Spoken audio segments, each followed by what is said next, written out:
श्रीकृष्णाय वयं नुमः श्रीकृष्णाय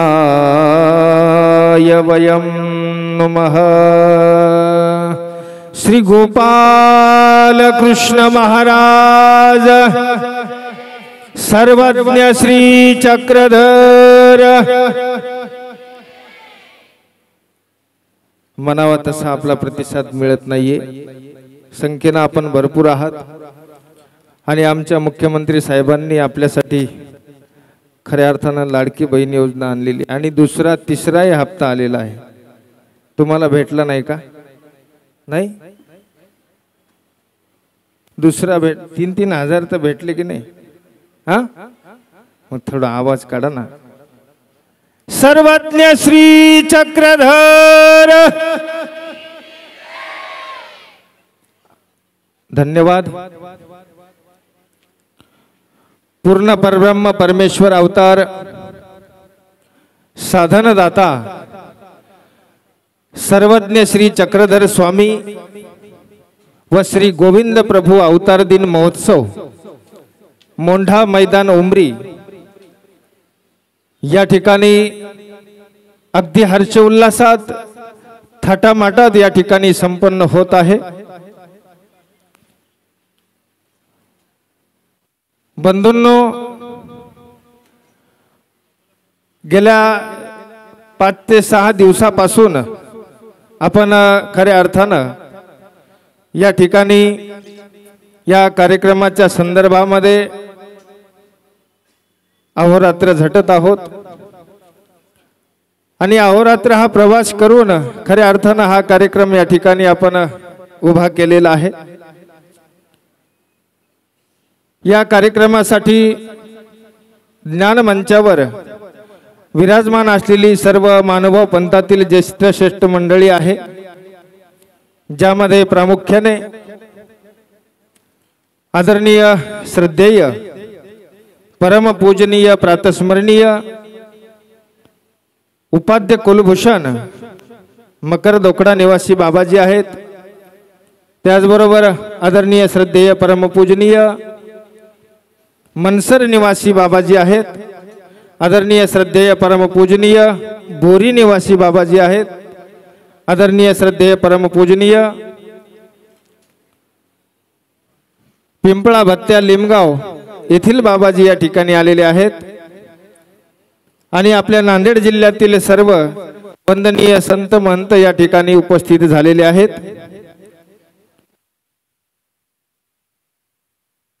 आणि नुकतंच ज्यांचं आगमन या ठिकाणी झालेलं आहे आणि ज्यांची प्रतीक्षा आपण या ठिकाणी करत आहोत असे आदरणीय श्रद्धेय परमपूजनीय भागवताचार्य या कार्यक्रमाचे प्रमुख वक्ते आचार्य प्रवर महंत श्री चिरडे बाबाजी निफाड बाबांचं आगमन सभागृहात झालेलं आहे। आपण एकदा जोरदार टाळ्या वाजवायच्या आहेत।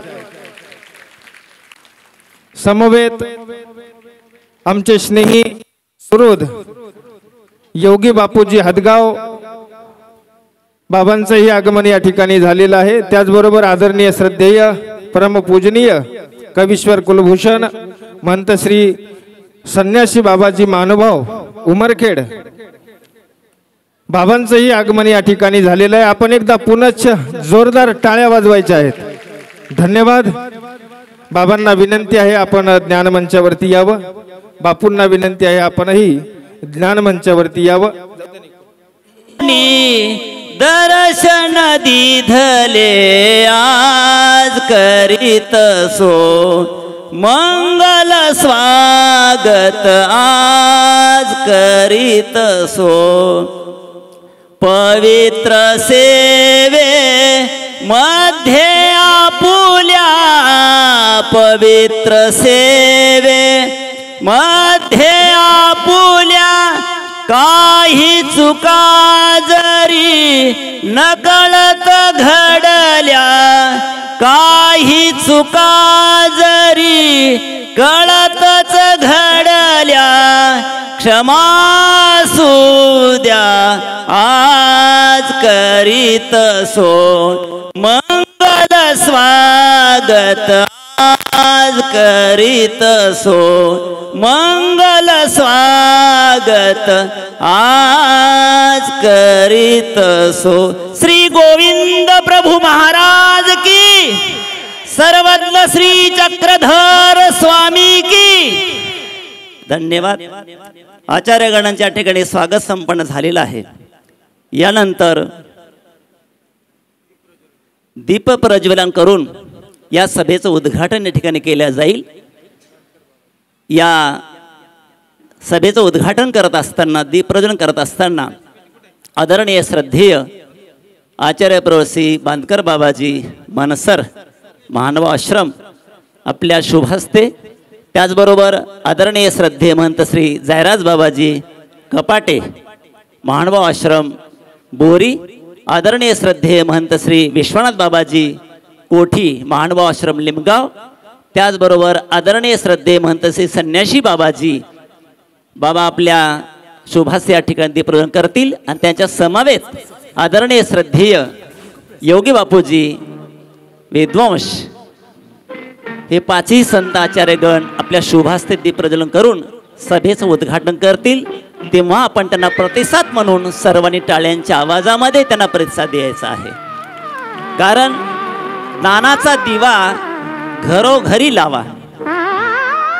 एखादी वस्तू हरवल्यानंतर शोधण्यासाठी प्रकाशाची गरज असते। जेव्हा संसारामध्ये मनुष्य भरकटत असतो तेव्हा ज्ञानाची गरज असते।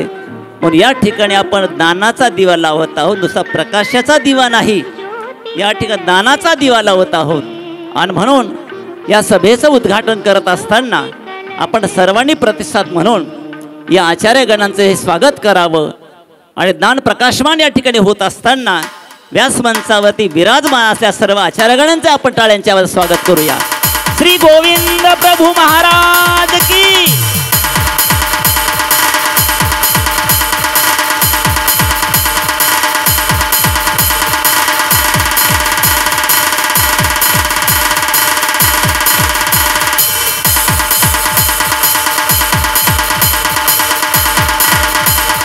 आहेत खऱ्या अर्थाने महाराष्ट्राच्या पाठीवर नांदेड जिल्हा तसा उपेक्षित, सगळ्या गोष्टी समृद्ध संपन्न असताना, या आध्यात्मिक दृष्ट्या, राजकीय दृष्ट्या, भौतिक दृष्ट्या समृद्ध संपन्न असतानाही आपली हाक महाराष्ट्राच्या कानाकोपऱ्यात गेलेली नाही। नांदेड जिल्हा म्हणजे उपेक्षित जिल्हा। पण आध्यात्मिक क्षेत्रामध्ये विचार जर केला तर या जिल्ह्याला परमेश्वर अवताराच्या तिन्ही अवताराचे चरण स्पर्श इथे झालेला आहे। शिवाजीराव पाटीलजी होटाळकर यांचे या ठिकाणी स्वागत संपन्न होत आहे। टाळे संबंध या ठिकाणी श्री दत्तात्रय महाराज श्री क्षेत्र देवदेश्वर सर्वज्ञ श्री चक्रप्रभू 12 वर्ष नांदेड जिल्ह्यात वास्तव्याला होते। आणि फलटणचे श्री चक्रपाणी प्रभू सुद्धा माहूरला 6 महिने वास्तव्य होतं। जसा द्वापारीचा श्री कृष्ण तसाच अवतार, तिन्ही अवतार नांदेड जिल्ह्यामध्ये आलेले आहेत। या जिल्ह्यामध्ये शाहीर आहेत, कवी आहेत, कीर्तनकार आहेत, आचार्यगण आहेत, मठ मंदिर आहेत। संपन्न असतानाही आपला आवाज का गेला नाही, याचं कारण आहे की आपण जागे झालो नाहीत। आज या समितीच्या आणि या पदयात्रेच्या माध्यमातून तुम्ही सगळ्यांच्या सहयोगाने आपला नांदेड जिल्हा आध्यात्मिकदृष्ट्या समृद्ध संपन्न होत आहे। राजकीय वर्तुळात अनेक मान्यवर असतील, पण तिथपर्यंत महानुभाव संप्रदायाची हाकही पोहोचलेली नाही।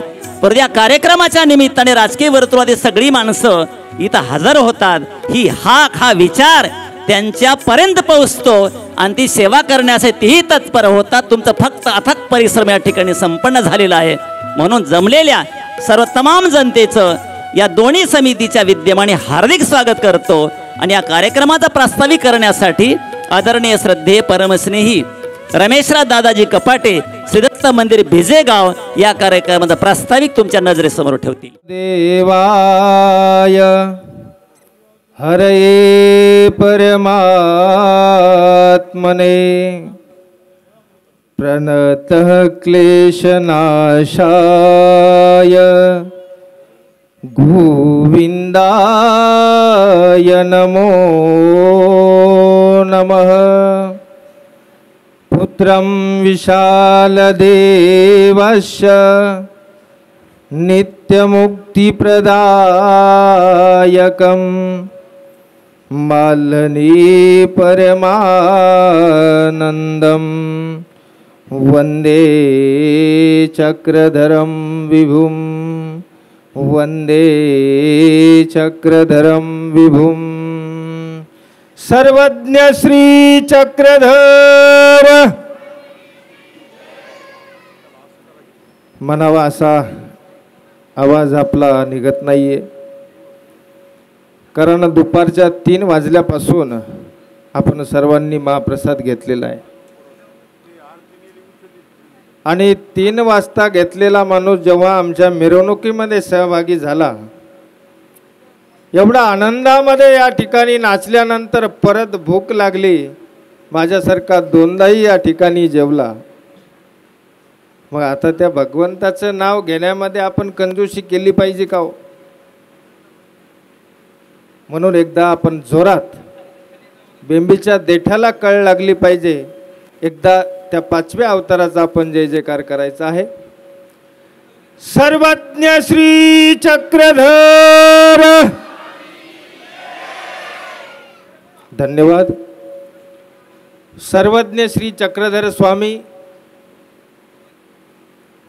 तथा श्री गोविंद प्रभु अवतार दिन महोत्सव मोंढा मैदान उमरी या ठिकाणी संपन्न होत असताना या ज्ञानसभेचे अध्यक्ष आदरणीय श्रद्धेय परमपूजनीय प्रातस्मरणीय उपाध्य कुलभूषण आचार्य प्रवर मकर धोकडा निवासी बाबाजी, त्याचबरोबर या संपूर्ण कार्यक्रमाचे कार्याध्यक्ष नांदेड जिल्हा महानुभाव परिषदेचे अध्यक्ष आचार्य महंत श्री कान्हेराज बाबाजी, या कार्यक्रमाचे प्रमुख वक्ते ज्यांच्या आवाजाने संपूर्ण महाराष्ट्र मोहून गेलेला आहे, ज्यांच्याकडे बघितल्यानंतर खऱ्या अर्थाने बोलण्याची प्रेरणा उत्पन्न झालेली आहे, असे आम्हा तरुणांचे मार्गदर्शक भागवताचार्य आचार्य प्रवर निफाड निवासी बाबाजी, या कार्यक्रमाचे उद्घाटक आदरणीय श्रद्धेय परमपूजनीय प्रातस्मरणीय उपाध्य कुलभूषण आचार्य प्रवर मनसर निवासी बाबाजी, या कार्यक्रमाचे स्वागताध्यक्ष आदरणीय श्रद्धेय परमपूजनीय बिजेगाव निवासी बाबाजी, ज्ञानमंचावर उपस्थित असलेले कवीश्वर कुलभूषण आचार्य प्रवर महंत श्री संन्यासी बाबाजी उमरखेड, या ज्ञानमंचावर उपस्थित असलेले आमचे परमस्नेही आचार्य प्रवर महंत श्री योगी बापूजी विद्वांस, आदरणीय श्रद्धेय परमपूजनीय प्रातस्मरणीय आचार्य प्रवर आमचे कपाटे कुळाचे कुलभूषण कवीश्वर कुलभूषण आचार्य महंत श्री जायराज बाबाजी बोरी, परभणी जिल्हा मानभाव परिषदेचे अध्यक्ष आचार्य महंत श्री विश्वनाथ बाबाजी, आचार्य महंत श्री कल्याणकर बाबाजी, आचार्य महंत श्री शागडकर बाबाजी, आमचे मार्गदर्शक आचार्य महंत श्री यल्लेराज बाबाजी, आचार्य महंत श्री संतराज बाबाजी निजामाबाद, आचार्य महंत श्री कृष्णराज बाबाजी राजजवळा, आचार्य प्रवर महंत श्री गोपीराज बाबाजी शौलीकर इजळी, सूत्रसंचलन करत असलेले आमचे मार्गदर्शक आचार्य महंत श्री अनंतव्यास बाबाजी जावळे आणि आपण सर्वजण, कारण आपल्या प्रत्येकाचं नाव घ्यावं अशी माझी सुद्धा मानसिकता आहे, कारण आपलं नाव घेतल्याने माझी वाणी पवित्र होणार आहे, इतके आपण पवित्र आहात। परंतु मायबाप हो, वेळेअभावी मी या ठिकाणी खऱ्या अर्थानं आपल्या सर्वांची क्षमा मागतो। या ठिकाणी राजकीय क्षेत्रामधून खऱ्या अर्थानं बाबांनी उल्लेख केला की संपूर्ण नांदेड जिल्हा दादा म्हणून ज्यांना ओळखतो असे आपले सर्वांना सुपरिचित असलेले माजी खासदार श्री माननीय भास्कररावजी पाटील खदगावकर साहेब, त्याचबरोबर आमदार साहेब या ठिकाणी येणार होते, परंतु काही तांत्रिक अडचणीमुळे या ठिकाणी येऊ शकले नाही। आमच्या धर्मभगिनी सौभाग्यवती पूनमताईजी पवार या ठिकाणी आलेल्या आहेत। त्याचबरोबर डॉक्टर मिनलताई खदगावकर ह्या देखील या ठिकाणी आलेल्या आहेत। उद्योगरत्न पुरस्कार प्राप्त श्री माननीय कवळे गुरुजी या ठिकाणी आलेले आहेत। त्याचबरोबर खऱ्या अर्थानं हा कार्यक्रम या उमरी मोंढ्यामध्ये पार पडत असताना पावला पावलाला मला ज्यांची गरज पडते, गरज भासते किंवा आम्ही हक्कानं फोन करतो असे श्री माननीय शिरीष भाऊजी देशमुख गोरटेकर साहेब, त्याचबरोबर श्री माननीय नुकतंच ज्यांचं आगमन झालेलं आहे असे आपल्याला सर्वांना सुपरिचित असलेले श्री माननीय शिवराज पाटील होटाळकर साहेब, श्री माननीय अमोल पाटील ढगे, श्री माननीय संदीप पाटील कवळे आणि आमच्या शिवशेजारी असलेले आमच्या सर्व परिसरातल्या हृदयावर खऱ्या अर्थानं ज्यांनी वय कमी आहे, मी त्यांना राजकीय क्षेत्रामधून बघत नाही, कारण राजकीय क्षेत्रापेक्षा सामाजिक क्षेत्र म्हणून खऱ्या अर्थानं त्यांची सामाजिक नेता म्हणून खऱ्या अर्थानं ओळख जास्त आहे असे आमचे श्री माननीय बापूसाहेब पाटील कवडगावकर आहेत। आमचे पावडे साहेब या ठिकाणी बसलेले आहेत आणि आमच्या मानवभाव पंथाचे खऱ्या अर्थानं उमरी तालुका अध्यक्ष, वयाने सुद्धा आमच्या अनुभवाने सुद्धा आमच्यापेक्षा मोठे आहेत असे श्री माननीय प्रल्हाद पाटील इज्जतगावकर साहेब आहेत आणि आमची सर्वच राजकीय क्षेत्रातून आलेली सर्व मान्यवर मंडळी। बंधूंनो, यावर्षी आपण हा कार्यक्रम, बऱ्याच लोकांना माहितीच नाही की उमरीमध्ये मोंढ्यामध्ये कार्यक्रम आहे। यावर्षी कार्यक्रम घेण्यामागचा एक आगळा वेगळा उद्दिष्ट आहे। भगवंताला 800 वर्ष झालेले आहेत अवतार घेऊन, आणि 800 वर्ष झाल्यानंतर गुजरात प्रांताचा त्याग करून महाराष्ट्रामध्ये माझे सर्वज्ञ श्री चक्रधर स्वामी महाराज आले, जीवांना खऱ्या अर्थानं ज्ञानोपदेश केला, अनेक जीवांना ज्ञान दिलं, अनेक जीवांना प्रेम दिलं, अहिंसा स्थापन केलेली आहे सर्वज्ञ श्री चक्रधर स्वामींनी। मराठी भाषेचा उगम सर्वज्ञ श्री चक्रधर स्वामी महाराजांनी खऱ्या अर्थानं 1142 मध्ये केलेला आहे आणि खऱ्या अर्थानं तळागाळातल्या जनसामान्य लोकांपर्यंत जाऊन त्या लोकांचा दीन दुखिताचा मायबाप असलेला हा सर्वज्ञ श्री चक्रधर स्वामी महाराजांचा अवतार 800 वर्षामध्ये कधी कोणाला कळाला नाही। खऱ्या अर्थानं आज 800 वर्षानंतर आज आमच्या या भाजप सरकारला कळाला आणि त्यांनी जी.आर. काढून संपूर्ण महाराष्ट्र राज्यामध्ये, संपूर्ण महाराष्ट्र राज्यात नाही तर दिल्लीसारख्या ठिकाणी सर्वज्ञ श्री चक्रधर स्वामी महाराजांचा अवतार दिन साजरा केला। मी त्या शासनाचे या ठिकाणावरून आभार मानणार आहे। आपण एकदा टाळ्या वाजून आभार मानायचे आहे। मग एवढ्या संपूर्ण जिल्हा परिषद शाळा, ग्रामपंचायत, तहसील कार्यालय, आयुक्तालय सगळीकडे साजरा होतो आहे। आम्ही 3 कार्यक्रम या ठिकाणी केले। आमचे मधुकर दादा आहेत, पंडितराज दादा आहेत, बाबूदादाजी जामोदेकर कारेगाव, त्याचबरोबर आमच्या खांद्याला खांदा लावून भास्कर दादा आहेत, विजयराज दादा आहेत, योगीराज दादा कारेगाव, ही जी सगळी मंडळी आहे, आम्ही 3 वर्ष या मोंढ्यामध्ये खऱ्या अर्थानं कसलाही अनुभव नसताना कार्यक्रम करण्याची इच्छा दाखवली आणि 3 कार्यक्रम यशस्वीरित्या पार पडले। आता 4था कार्यक्रम या ठिकाणी करायचा आहे। मुदखेडला सर्वज्ञ श्री चक्रधर स्वामी अवतार दिन आमच्या नांदेड जिल्हा मानवभाव परिषदेच्या वतीने झालाही होता।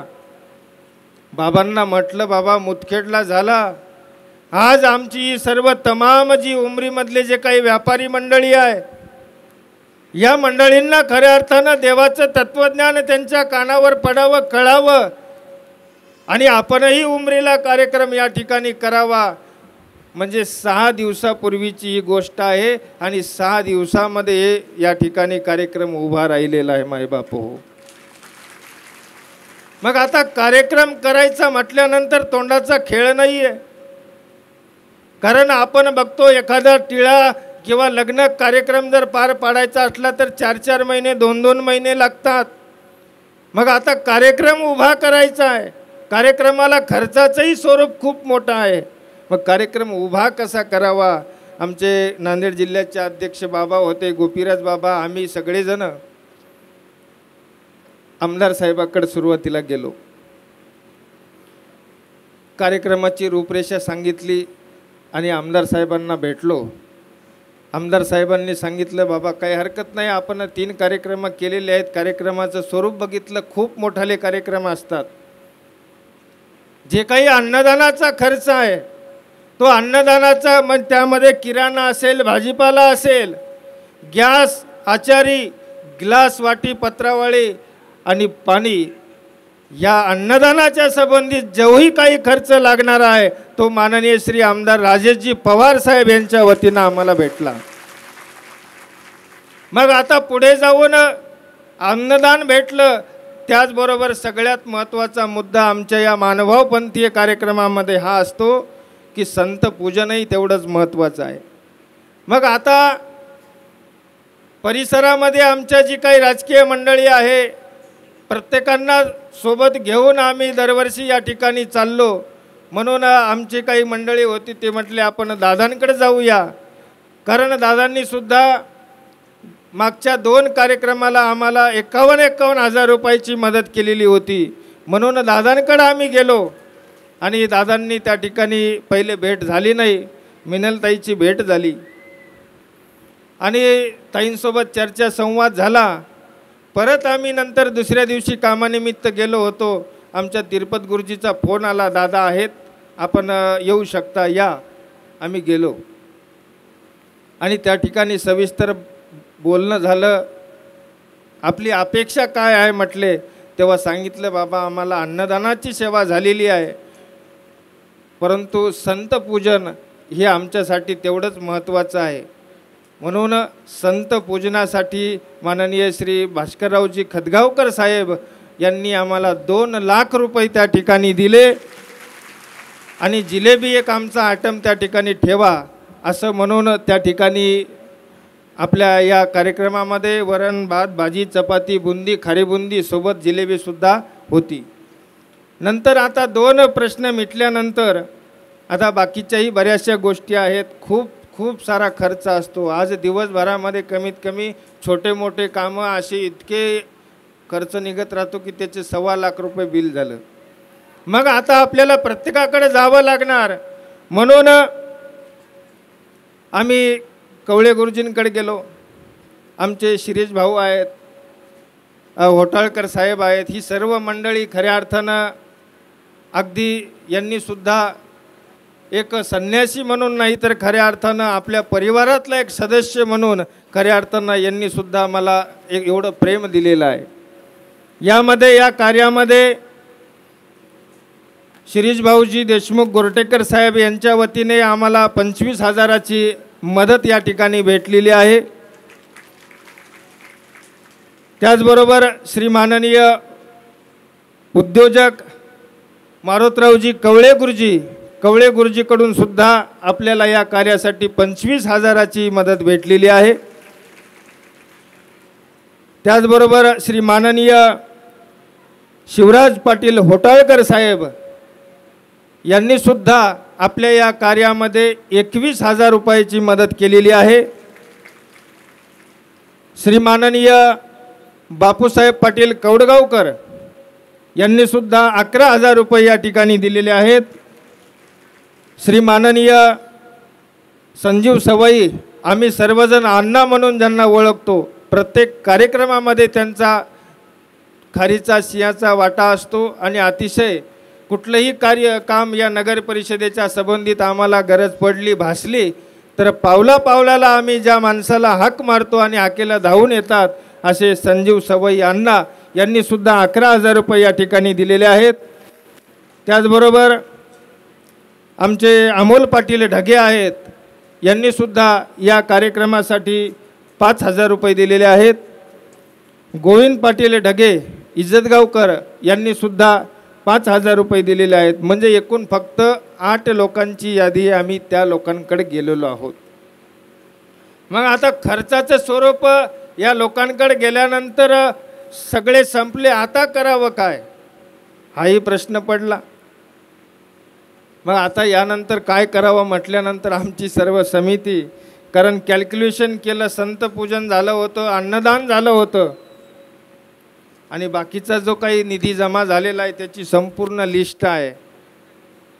ती संपूर्ण लिस्ट आहे, त्यामध्येच खऱ्या अर्थानं आता हे भजनी मंडळ असतील, बँड असतील, मिरवणूक आहे, बाकीचे काही समजा इतरही खूप सारा खर्च, हे स्टेज सजावट असेल। आता बघितलं तर आम्ही बाया लावलेल्या बायामध्येच आमचे 10-12 हजार रुपये निघून गेले त्या ठिकाणी। प्रत्येक गोष्ट पैशाशिवाय काही होत नाही। म्हणून बॅनर आहेत, पोस्टर आहेत, इतर बाकीचाही सारा खर्च, खूप सारा खर्च झाला। त्याच्यामध्येच अजून समजा जमा झालेल्यापैकी 22,000 लागत होते। मग आता काय करावं, सगळं झालं, पण हा मंडप उभा केला, वॉटरप्रूफ मंडप आहे, पाऊस। आम्ही त्यावेळेला आमच्या अनिल शेठजीला म्हणलो होतो, बाबा हो वॉटरप्रूफची गरज नाही, आम्हाला कमी याच्यामध्ये बसवून द्या, कारण त्यांनी कमीमध्येच बसवला। कारण वास्तविक बघितलं तर एवढ्या मोठ्या मंडपला खूप खर्च येतो। ते म्हटले बाबा पावसाळ्याचे दिवस आहेत, पाणी जर पडलं तर म्हणलं अर्धा करू, अर्धा मंडप वॉटरप्रूफ करायचा, अर्धा मंडप माझ्या मनावर तुम्ही रिकामा ठेवा। जर पाऊस आला तर मी हरलो, आणि जर पाऊस नाही आला तर मग मात्र मी निश्चितपणानं जिंकलो। हा या वर्षीचाच अनुभव नाही, अनेक वर्षीचा अनुभव आहे मंडळी। आपल्या आजूबाजूला तुफान पाऊस पडलेला आहे। लोक सांगत होते बाबा इतका पावसाचा वर्षाव झाला, पण आपल्या मोंड्यावर आमचे गणेशराव आचार्य आहेत। एक दिवस मला मागच्या कार्यक्रमाला त्यांनी गडबडीत फोन केला, बाबा फाऱ्या घेऊन या म्हटले अर्जंट। म्हणलं काय झालं, स्वयंपाकावर झाकायच्या। मी म्हणलं गडबड करू नका बाबा, वरती आभाळ आलेला आहे, काळसर आभाळ झालेला आहे, पाऊस पडला तर सगळा स्वयंपाक त्या ठिकाणी खराब होईल।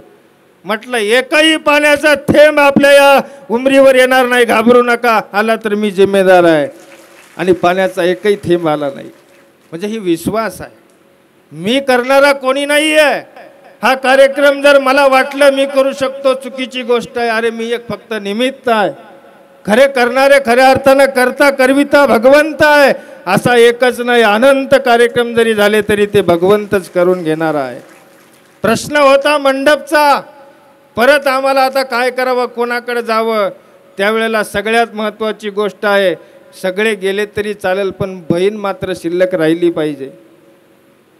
कारण ज्ञानेश्वरांना ताटी बंद केल्यानंतर सगळ्यांनी विनंती केली, ताटी उघडा ज्ञानेश्वरा, ताटी उघडा। ताटी ज्ञानेश्वरांनी उघडली नाही। मुक्ताईचा आवाज गेला आणि मुक्ताईच्या बोबड्या बोलाने दादा ताटी उघडा ज्ञानेश्वरा म्हटलेले मुक्ताई आणि ज्ञानेश्वरांनी त्या ठिकाणी त्या दरवाजाची ताटी उघडली। भावा बहिणीचं प्रेम आहे, कोणाचा धावा करावा म्हणून मग आता या ठिकाणी आम्ही आमच्या पूनमताई गेल्या 7 वर्षापासून खऱ्या अर्थानं मला छोट्या भावाप्रमाणे त्यांनी प्रेम दिलेलं आहे। आणि ताईंना त्या ठिकाणी म्हटलो, ताई एवढं सगळं केल्यानंतर सुद्धा आम्हाला एवढा पैसा वरती लागणार आहे आणि मंडपचा जो खर्च आहे तो खर्च काही आम्हाला निघत नाही, लोकांकडे जाऊ शकत नाहीत, जाता येत नाही, मागता येत नाही। ताईंनी सुद्धा एका शब्दामध्ये सांगितलं, काही घाबरू नका, जो काही लागणारा वरचा खर्च आहे तो खर्च मी तुम्हाला देऊन टाकेन। म्हणजे हा कार्यक्रम यावर्षी फक्त सरासरी या 8 लोकांवरती झाला। दरवर्षी होईल ना होईल, यावर्षी झालेला आहे। परंतु यानंतर आपल्याला जेव्हा आपण एवढ्या बहुसंख्येने संघटित आहोत, आमच्या पुढच्या वर्षीचा कार्यक्रम जर योजना चालू राहिली तरी आमच्या माता भगिनीच करतील, तुम्हालाही म्हणायची गरज नाही. अरे एका महिन्याची पगार जर दिली माझ्या बहिणींनी तर आपला कार्यक्रम उभा राहू शकतो, ध्यानात ठेवा. आणखीन योजना चालू होणार आहेत, होतील, पण ध्यानात ठेवा हा कार्यक्रम सातत्यानं होत राहिला पाहिजे. आणखीन कोणी या ठिकाणी पुढाकार घेऊन करत असेल, इथेच नाही तर आमच्या नायगाव तालुक्यामध्ये झाला पाहिजे, धर्माबाद तालुक्यामध्ये झाला पाहिजे, त्या ठिकाणी आम्ही सुद्धा सोबत आहोत. असे कार्यक्रम जर होत राहिले, स्वामींचं कार्य काय होतं हे प्रवचनाच्या माध्यमातून आपण ऐकणारच आहोत. सांगत असताना शेवटी एक गोष्ट सांगायची आहे, आम्ही निमित्त मात्र असतानाही आमचे 5-6 दिवसामध्ये प्रयत्न होते, सगळ्यांपर्यंत जाऊ शकलो नाही. जेवढा मॅसेज गेला सोशल मीडियावर तेवढ्यांना कळालं, तेवढे लोक आले. बंधूंनो, खऱ्या अर्थानं या ठिकाणी हा कार्यक्रम संपन्न होत असताना, साकार होत असताना ही सगळी श्रेय, ही सगळी ताकद या ठिकाणी या कार्यक्रमाचे स्वागताध्यक्ष म्हणून माझे गुरुवर्य आदरणीय श्रद्धेय परमपूजनीय बिजेगाव निवासी श्री मोठे बाबाजी आहेत. बाबांच्या नावामध्ये खऱ्या अर्थानं हा सगळा समाज आणि हा सगळा कार्यक्रम पार पडत असतो. आम्ही फक्त निमित्त मात्र आहोत. उशीर झाला, 2-4 मिनटं माझ्याकडून जास्त घेतले गेले. मी या ठिकाणी आपली सर्वांची क्षमा मागतो आणि या ठिकाणी थांबून माझ्या शब्दाला विराम देतो. धन्यवाद. आपल्या सर्वांच्या साक्षीने नजरेसमोर ठेवलेला आहे. यानंतर वेळेचं भान राखत असताना गौरवगीत गाण्यासाठी आदरणीय दामोदरांना शाहीर या ठिकाणी उपस्थित होतील. आज की जय. चला हो उमरीला जाऊ, चला हो उमरीला जाऊ, सोहळा डोळा भरून पाहू. चला हो उमरीला जाऊ, सोहळा डोळा भरून पाहू. येथ श्री चक्रधर जयंती, येथ श्री चक्रधर जयंती, ज्यांनी केली फार मोठी क्रांती. ती क्रांती कोणी केली, कधी केली, कशासाठी केली, ही सर्व मान्यवर मंडळी आपल्या पुढे मांडणार आहेत. त्यामध्ये आदरणीय श्रद्धेय आचार्य प्रवर भागवताचार्य आमचे मामाश्री निफाडचे बाबा सविस्तर माहिती देतील. त्याचप्रमाणे आदरणीय श्रद्धेय आचार्य प्रवर आजच्या कार्यक्रमाचे अध्यक्ष मकर धोकडा निवासी बाबा, त्यांचं काय वर्णन करावं. बाबाजी, बाबांनी 108 ठिकाणी पोथ्या लावल्या. रामायण महाभारत नाही, हरिविजय पांडव प्रताप नाही, ब्रह्मविद्याशास्त्राच्या 108 पोथ्या लावल्या. 108 ठिकाणी आतापर्यंत ज्यांनी लाविल्या पोथ्या 108, असे हा शाहीर यांचा भाट. असे हे थोर बाबांजी, यांच्याकडून आपल्याला ऐकायचे चक्रधर महाराज कोण, कसे, कशासाठी आले, त्यांनी काय काय कार्य केलं, यांच्या मुखारविंदातून आपण ऐकणार आहोत. ते ऐकत असताना आपण काय करायचं. चक्रधर प्रभूचे गुण नेहमी आठवू, सोहळा डोळा भरून पाहू. चला हो उमरीला जाऊ, सोहळा डोळा भरून पाहू. उमरी हे भाग्याचं शहर, उमरी हे भाग्याचं शहर, अवतरले इथे श्री चक्रधर. त्याच्यामुळंच जे कार्य केले, आता आमच्या इथे मिनलताई आल्यात, खतगावकरताई आणि पवारताई, ह्या दोघी आल्यात. चक्रधर महाराजांची कृपा आहे बरं का ताया हो तुमच्यावर, म्हणूनच तुम्हाला ही संधी मिळाली. चक्रधर महाराज नसते तर तुम्हाला कदाचित संधी ही मिळाली ही नसती, सांगता येत नव्हतं बरं का. आणि म्हणून चक्रधर महाराजांची फार मोठी कृपा आहे आमच्यावर. स्त्रियांना पुरुषांना सारखा अधिकार त्यांनी दिलेला आहे. उमरी हे भाग्याचं शहर, इथे अवतरले चक्रधर. आपल्याकडे काय काम आहे, फक्त भक्तिभावाची फुले वाहू, थोडस पुण्य पदरी घेऊ. चला हो उमरीला जाऊ, सोहळा डोळा भरून पाहू. दंडवत दंडवत दंडवत. या कार्यक्रमासाठी शुभेच्छा देण्यासाठी या कार्यक्रमामध्ये ज्यांची उपस्थिती प्राप्त झालेली आहे, सन्माननीय आदरणीय पूनमताईजी राजेशजी पवार यांना विनंती करेल आपण या कार्यक्रमासाठी शुभेच्छापर मनोगत व्यक्त करायचं आहे.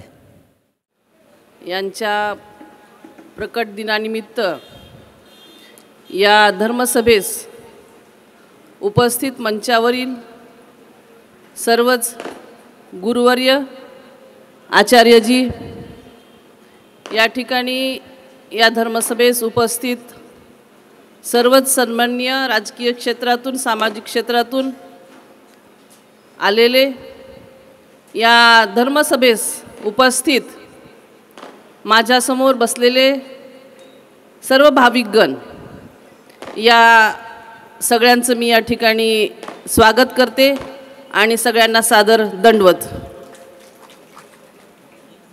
रमेश बुवाजींनी या ठिकाणी कार्यक्रम घेण्यापाठीमागचा सगळा आर्थिक भार ज्यांनी ज्यांनी उचलला त्यांचा उल्लेख या ठिकाणी केला. कुणी आर्थिक भार जास्त घेतला असेल, कुणी कमी घेतला असेल, पण मला वाटतं प्रत्येकाच्या सहभागाशिवाय हा एवढा भव्य दिव्य या ठिकाणी कार्यक्रम होऊ शकला नाही, होऊ शकला नसता. म्हणून या सर्वांचे मी या ठिकाणी अभिनंदन करते आणि आभारसुद्धा व्यक्त करते. एखाद्या संन्याशाकडून प्रपंच मांडावा तसा तुम्ही त्या ठिकाणी हिशोब मांडलात, पण मला वाटतं हा मंडप जरी नसला असता आणि पंगत जरी नसली असती तरी गुरुवर्यांच्या उपस्थितीशिवाय आणि भाविक गणांच्या उपस्थितीशिवाय हा कार्यक्रम काही साजरा झाला नसता. तर मला वाटतं या ठिकाणी उपस्थित सर्व गुरुवर्य आणि आचार्यजी आणि भाविक यांचं सगळ्यात जास्त महत्त्व आहे. थोडासा जो काही दुवा या ठिकाणी साधता आला तो आम्ही सर्वांनी साधला. आपण आम्हाला या योग्य समजलात त्याबद्दल मी या ठिकाणी आपले आभार व्यक्त करते. या ठिकाणी आज या विभागाचे कार्यतत्पर आमदार आदरणीय राजेशजी पवार साहेब येऊ शकले नाहीत, त्याबद्दल मी दिलगिरी या ठिकाणी व्यक्त करते. त्यांच्या व्यस्ततेमुळे काही अडचणीमुळे ते या ठिकाणी येऊ शकले नाहीत. गुरुवारांच्या सानिध्यात या ठिकाणी या धर्मसभेची सुरुवात ज्ञानज्योतीच्या प्रज्वलनाने झाली. आपल्या सगळ्यांसमोर बोलणं म्हणजे खरं तर अवघड आहे.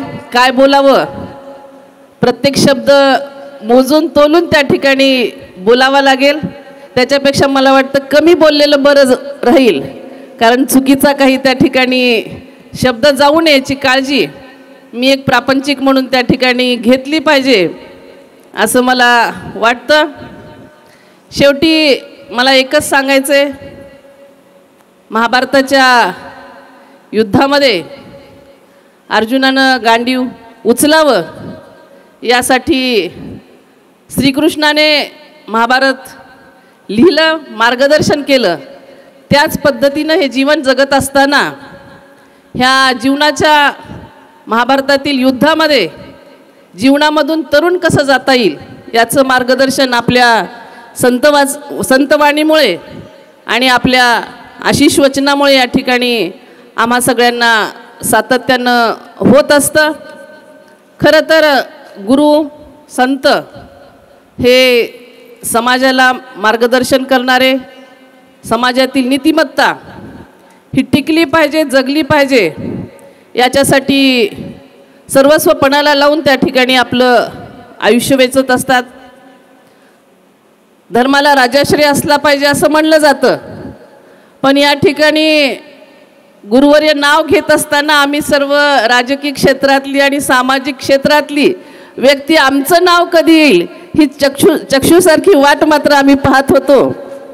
आपल्या तोंडून आमचं नाव येणं हे आम्ही आमचं भाग्य या ठिकाणी समजतो.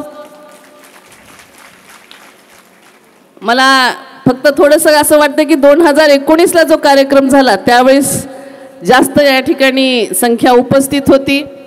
यावेळेस त्या मानाने खूप कमी संख्या आहे. रमेश बुवाजींनी सांगितल्यासारखं याचा प्रचार प्रसार किंवा कमी कालावधीमध्ये हा कार्यक्रम ठरल्यामुळं कदाचित सर्वांपर्यंत पोहोचू शकला नसेल. शेवटी जास्तीचं बोलणार नाही, फक्त उपस्थित भाविकांना एवढंच या ठिकाणी मी सांगू शकेन की कार्यक्रमाची सुरुवात जरी ज्ञानज्योतीने त्या ठिकाणी झाली असेल तरी हा सभामंडप सोडत असताना आपल्या आयुष्यात सर्वांच्या सत्कर्म येऊ, सद्गती येऊ हीच आशीर्वचनं गुरुवरांच्या वतीने आपण घेऊन जावीत असं या ठिकाणी मी सांगेन.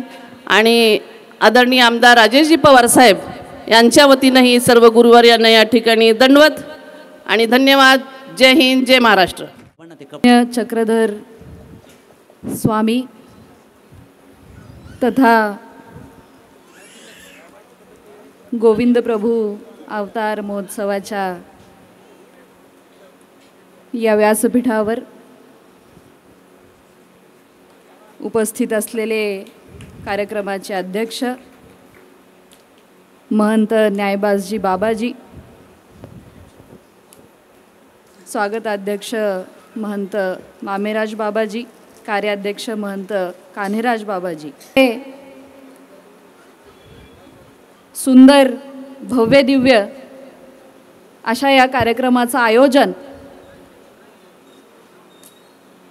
नांदेड जिल्हा महानुभाव परिषद उमरी तालुक्याच्या वतीने केल्याबद्दल सर्वप्रथम आपल्या सर्वांचे मी मनापासून हार्दिक अभिनंदन करते.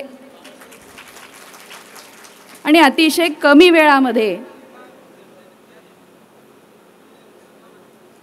मनोभावातून भक्तगणांना एकदा साद घातल्यानंतर इतकी मंडळी आपल्या कार्यक्रमासाठी आवर्जून धावून येते.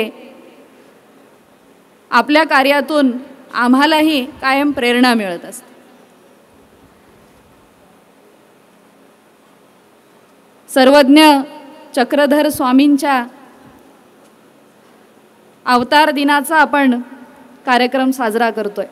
प्रास्ताविक करताना शास्त्री बुवांनी सांगितलं की गुजरातमध्ये जन्मलेले चक्रधर स्वामी भक्तीच्या ज्ञानाच्या शोधात महाराष्ट्रामध्ये आले. अमरावतीमध्ये ते स्थिरावले आणि जे गोविंद प्रभू त्या काळाचा सारासार विचार आजच्या आमच्या युवा पिढीने सुद्धा केला पाहिजे महाराज, मला आवर्जून वाटतं. कारण ज्या 12व्या-13व्या शतकाच्या काळामध्ये संबंध समाज हा जाती व्यवस्थेच्या विळख्यात अडकलेला होता, वर्ण व्यवस्थेच्या विळख्यात अडकलेला होता. तिथे वर्ण व्यवस्थेला छेद देण्याचं काम हे गोविंद प्रभूंनी केलेलं होतं. आणि त्यांच्या माध्यमातून त्यांचं शिष्यत्व स्वीकारून ज्यांना आज आपण आद्य क्रांतिकारक म्हणतो, आद्य समाज सुधारक म्हणतो, चक्रधर स्वामींनी समाजातल्या प्रत्येक घटकाला न्याय देण्याच्या भूमिकेतून मानुभाव पंथाचा प्रचार आणि प्रसार केला. हे त्यांचं फार मोठं काम आपल्या सगळ्यांसमोर आहे. कारण आज महाराष्ट्रामध्ये मध्य प्रदेश, गुजरात, पंजाब इथपर्यंत मानुभाव पंथीय वास्तव्य करतात. आणि स्वातंत्र्याच्या पूर्वीच्या काळामध्ये पाकिस्तान, काबूल, कंधारपर्यंत महानुभाव पंथ पसरलेला होता. ही चक्रधर स्वामींची महत्ता आहे. आणि याचे एक मूळ कारण आहे की सर्व समावेशक हे पंथ चक्रधर स्वामींनी निर्माण केलं. यामध्ये जातींच्या पलीकडे, वर्णाच्या पलीकडे सर्वांची लोकभाषा मराठी भाषेच्या माध्यमातून ईश्वराच्या भक्तीचा मार्ग चक्रधर स्वामींनी दाखवलेला आहे. कारण त्या काळामध्ये तुमच्या आमच्यासारख्या सामान्य बहुजनाला ज्ञान अर्चनेचा अधिकार नव्हता.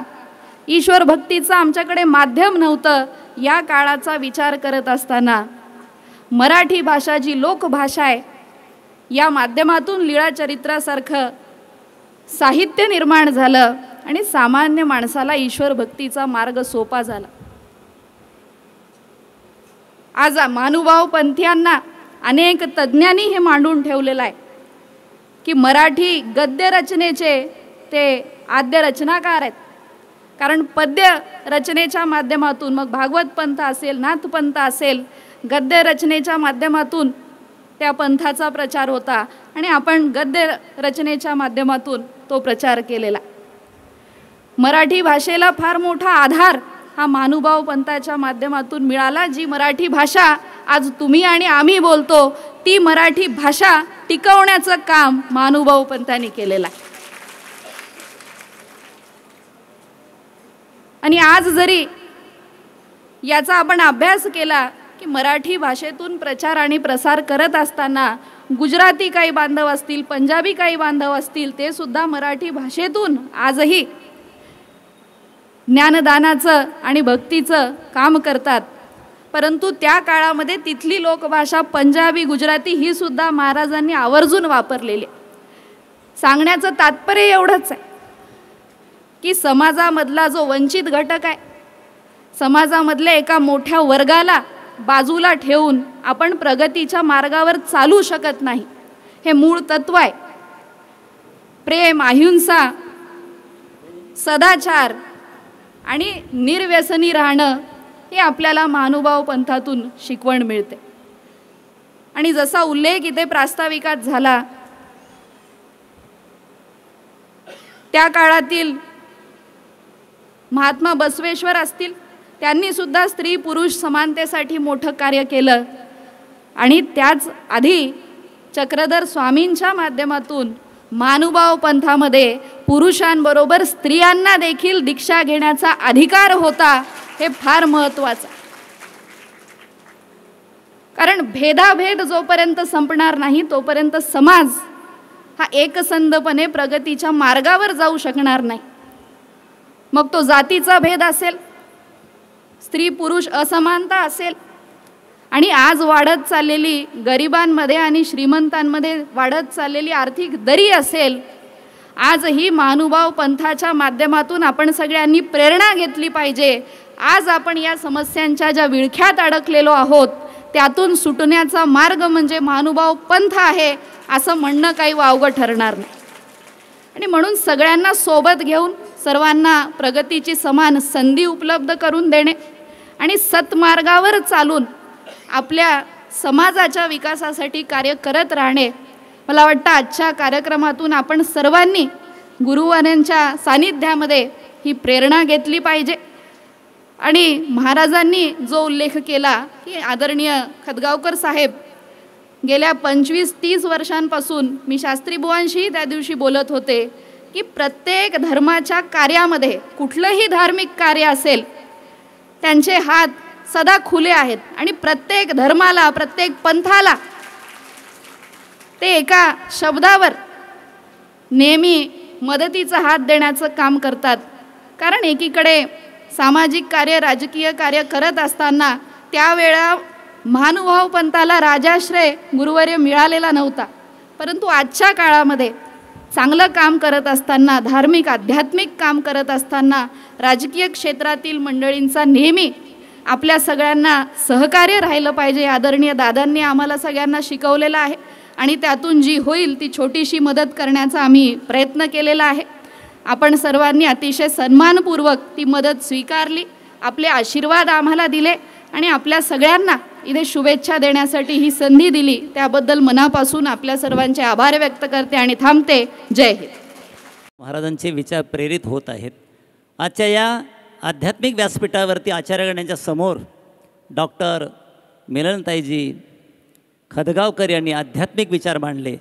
अशा ज्या राजकीय वर्ग सर्व धर्मभगिनींनी जर करता स्वामी श्री चक्रप्रभूंचे विचार प्रेरित जर केले तर हा समाज घडवण्यासाठी फारसा वेळ लागणार नाही.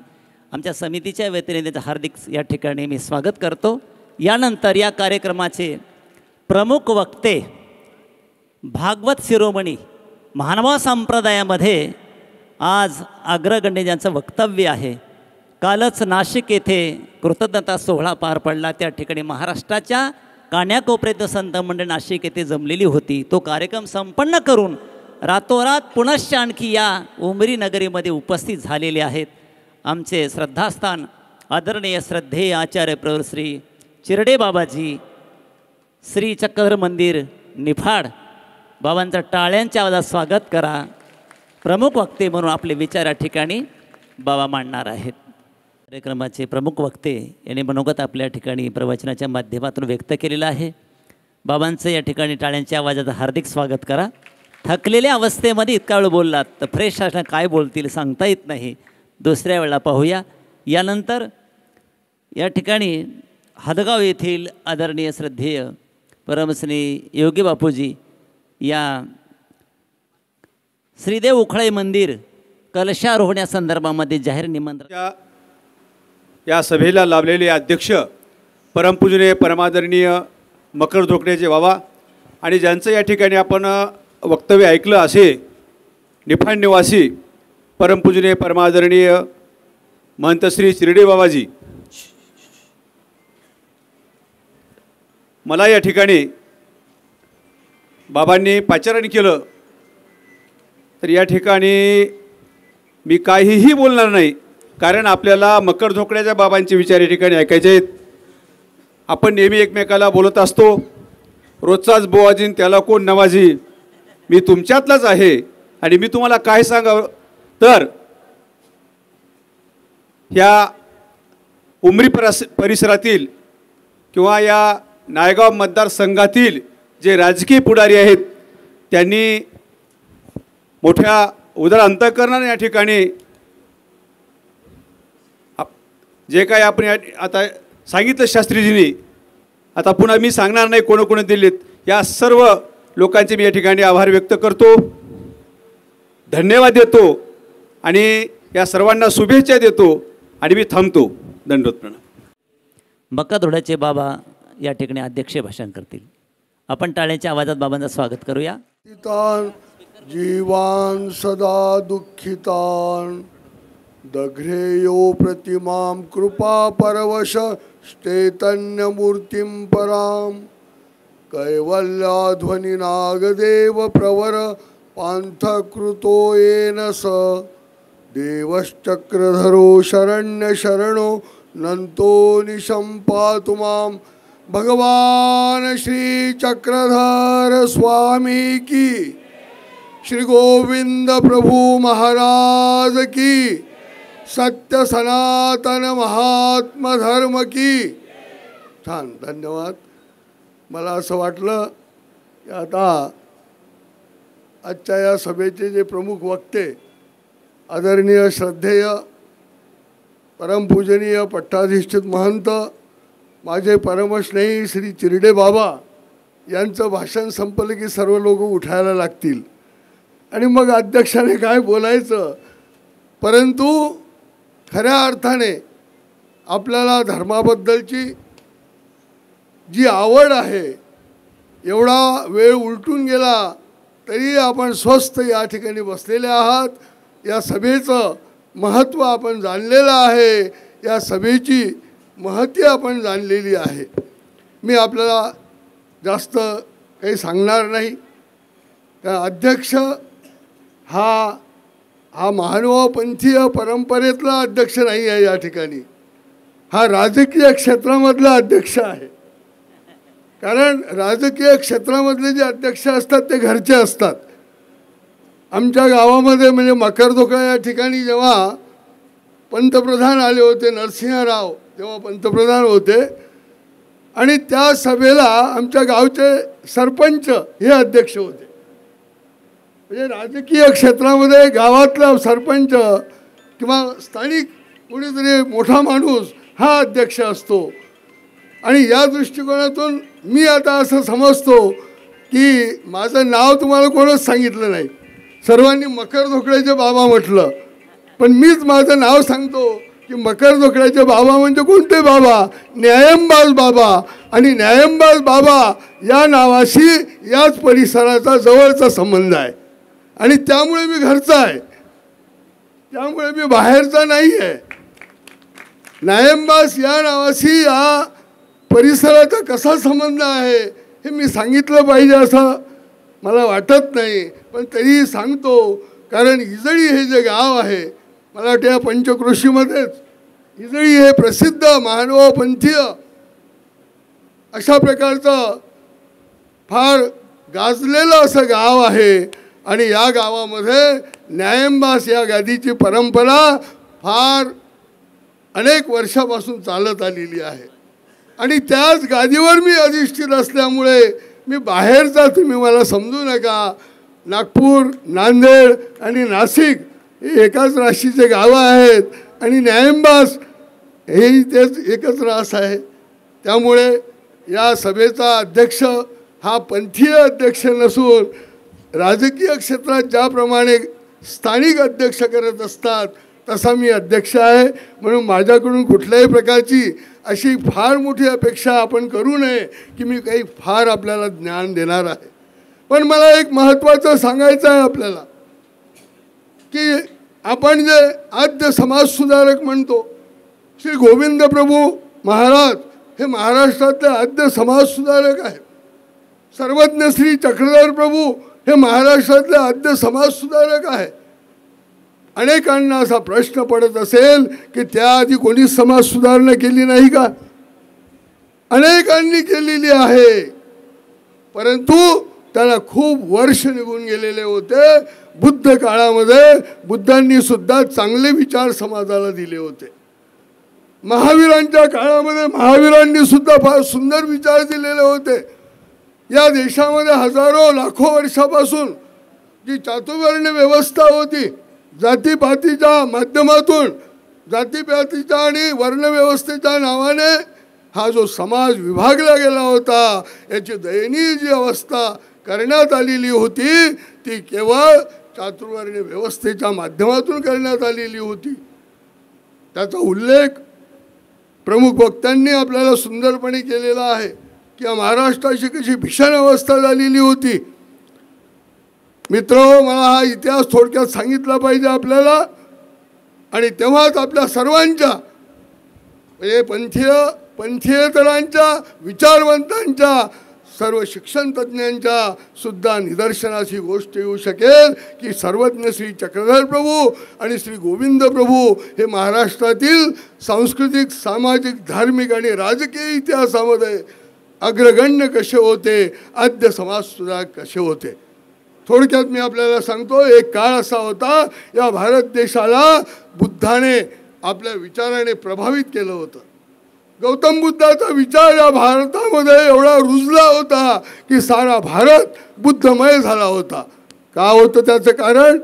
कारण त्या विचारामध्ये सुद्धा समता होती, त्या विचारामध्ये सुद्धा ममता होती, सर्वसामान्यांबद्दलची आपुलकी होती आणि त्यांनी चातुर्वर्ण व्यवस्थेवर खऱ्या अर्थाने चांगल्या प्रकारचा प्रहार त्यावेळेला चढवला होता. ही अवस्था जवळजवळ 1000 वर्ष या भारतामध्ये राहिली. सम्राट अशोकाच्या काळामध्ये भारताचा सुवर्ण म्हणजे क्षण, सुवर्ण काळ म्हणून मानला गेला होता आणि हा भारत पूर्ण बुद्धमय झाला होता. भारताच्या बाहेरही बुद्ध धर्माचा प्रचार झालेला होता.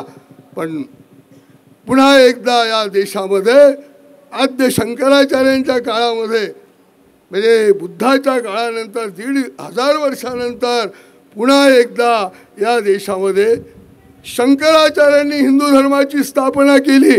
फार चांगलं काम केलं. पण हिंदू धर्माची स्थापना केल्यानंतर ज्या पुरोहित पंडितांनी पुन्हा बुद्ध धर्माचा स्वीकार केलेला होता ते पुन्हा हिंदू धर्माचे पुरोहित पंडित बनायला लागले आणि पुन्हा एकदा या देशामध्ये चातुर्वर्ण व्यवस्थेचा उगम झाला. एकीकडे हिंदू धर्म सर्वत्र पसरला, बुद्ध धर्म इथून नामशेष झाला. एवढा नामशेष करण्यात आला की त्यांचे ग्रंथसुद्धा जाळून टाकण्यात आले. त्यांच्या शिल्पकलाकृती, एकच उदाहरण मी आपल्याला देतो की अजिंठ्यासारख्या लेण्यामध्ये आपण आज गेलं तर आपल्याला किती मोठं समाधान वाटतं, पण ही लेणीची लेणी गायब करून टाकली होती. अनेक बौद्ध विहार अनेक बौद्ध स्तूप हे सर्व नष्ट करण्यात आलं होतं. ती संस्कृती संपवण्याचा पुरेपूर प्रयत्न या ठिकाणी झाला होता आणि पुन्हा एकदा या देशामध्ये भयानक अशा प्रकारची सामाजिक दुर्व्यवस्था निर्माण झाली आणि ती दुर्व्यवस्था जवळजवळ सर्वज्ञ श्री चक्रधर स्वामींच्या आणि श्री गोविंद प्रभूंच्या काळापर्यंत होती आणि त्या काळाची जाणीव ठेवून त्या काळात खऱ्या अर्थाने समाजात कशा प्रकारे माणसामध्ये प्रेम निर्माण होईल, जातीपातीच्या नावावर माणसामध्ये ज्या भेदभावाच्या भिंती निर्माण केलेल्या आहेत ह्या कशा पाडता येतील याचा विचार स्वामींनी केला, श्री गोविंद प्रभूंनी केला आणि या देशामध्ये महाराष्ट्राच्या साहित्यिक सांस्कृतिक इतिहासामध्ये त्यांच्या आधी महाराष्ट्रात कुणीही आपल्याला समाज सुधारक दिसत नाही आणि म्हणून गोविंद प्रभू आणि सर्वज्ञ श्री चक्रधर प्रभूंना आद्य समाज सुधारक म्हणावं लागतं. एवढ्याच मुद्द्याचं मी समर्थन या ठिकाणी करतो आणि लांबलेले विचार या ठिकाणी थांबवतो. सर्व सद्भक्त मंडळींना हार्दिक शुभेच्छा देतो. सर्व साधू संत मंडळी तपस्विनी माता भगिनींना दंडवत प्रणाम करतो आणि ज्यांनी या कार्यक्रमासाठी मला बोलवलं ते माझे अत्यंत जवळचे स्नेही आहेत. कालच माझा भंडारा या ठिकाणी 11 दिवसाचा कार्यक्रम त्याचा समारोप काल झाला आणि लगेच मला आज इकडे यावं लागलं केवळ त्यांच्या प्रेमामुळे. म्हणजे श्री रमेशराजी शास्त्री विजयगावकर कपाटे यांच्या आग्रहास्तव मी या ठिकाणी आलो. त्यांचे श्री गुरुजी श्री बामेराज बाबा यांनाही खऱ्या अर्थाने म्हणजे दंडवत प्रणाम करतो आणि जे जे सर्व या नांदेड परिसरातले लोक आहेत या सभेचे कार्याध्यक्ष आहेत, प्रमुख वक्ते आहेत, आमचे मनसर निवासी श्री बांदकर बाबा आहेत, संतराज बाबा आहेत, कृष्णराज बाबा आहेत आणि सर्वच आमचे एल्हेराज बाबा या ठिकाणी श्री बापू बसलेले आहेत हदगावचे, त्यांच्या पोस्टरचं माझ्या हस्ते त्यांनी प्रकाशन करून घेतलं. हे सर्व मंडळी माझी आत्मीय मंडळी आहे. या सर्वांना दंडवत प्रणाम करतो आणि पुन्हा एकदा आपण सर्वांनी जय जयकार करावा. हा कार्यक्रम आता पुढे आभार प्रदर्शनाकडे वळणार आहे. अध्यक्षीय भाषण झालं म्हणजे सभा संपली. आपल्याला आनंद झाला. मी एकच शब्द उच्चारतो, आपण लगेच टाळ्या वाजवायला लागाल. मी एवढं बोलून माझं भाषण संपवतो.